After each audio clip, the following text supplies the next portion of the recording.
La retraite spirituelle. Aujourd'hui nous avons tendance à vouloir tout faire trop vite. On ne prend plus le temps de faire les choses qui nous plaisent, on ne prend même plus de temps de se demander ce qui nous plaît d'ailleurs. Mais heureusement, de plus en plus de personnes prennent conscience de cela et cherchent à retrouver un calme intérieur, à réapprendre à prendre le temps et à prendre soin de soi. L'une des façons de se faire est parfois de faire une cassure brutale avec le monde et le rythme du quotidien en pratiquant une retraite spirituelle. Qu'est-ce qu'une retraite spirituelle? C'est un moment choisi afin de se replier sur soi dans un endroit au calme, de couper les ponts avec d'anciennes habitudes, façons de faire, de voir les choses. Cette pratique existe depuis fort longtemps dans de nombreuses religions, notamment chez les hindous, les chrétiens, les juifs ou encore les bouddhistes, mais elle peut tout aussi bien se pratiquer en dehors de ce cadre. Elle peut durer aussi longtemps qu'on le souhaite, et que l'on en ressent le besoin, allant de quelques jours à quelques semaines voire quelques mois. Pourquoi faire? Ce moment de calme, de césure, sert notamment à la réflexion, à la méditation, à la prise de conscience. Elle permet de prendre le temps de faire des choses que l'on ne prenait plus le temps de faire, de nettoyer son âme, de se tourner vers ses pensées, d'observer son cœur et de soigner ses plaies intérieures aussi. Faire une retraite spirituelle permet de se recentrer sur ce qui est important, de renouer des liens entre son corps et son esprit, de briser les habitudes parfois nocives et d'en recréer de nouvelles tout en rechargeant ses batteries. Que faire pendant une retraite spirituelle? Il peut s'agir d'une retraite religieuse, auquel cas la prière sera à l'ordre du jour, mais vous pouvez pratiquer n'importe quelle activité qui vous permettra de renouer corps et esprit. Cela peut être du yoga, de la médiation, un jeûne, de l'écriture ou même ne rien faire du tout. Il n'y a pas de liste d'activités à faire obligatoirement car le but est de faire ce que votre cœur et votre esprit souhaitent afin de leur apporter de la joie et du réconfort. Si vous avez besoin de pleurer, faites-le.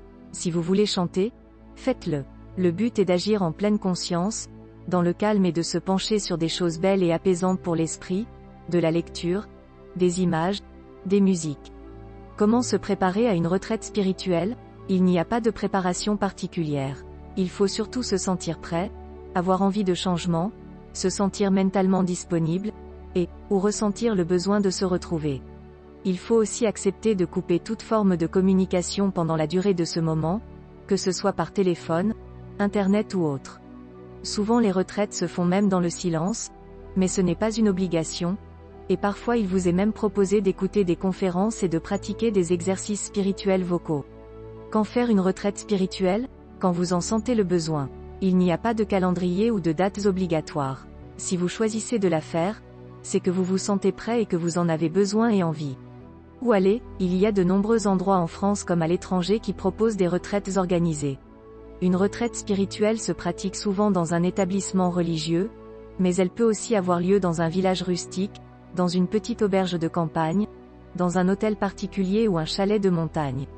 Les critères afin de choisir votre lieu sont calme, silence, beauté et nature. En effet, il s'agit là des éléments importants à la pratique d'un repli sur soi permettant un retour aux sources afin de reprendre contact avec votre spiritualité. Peut-on faire une retraite spirituelle chez soi? Oui. Il n'est pas nécessaire d'aller à l'autre bout du monde, ou dans un endroit sain pour effectuer un repli sur soi. Il peut être pratiqué chez soi.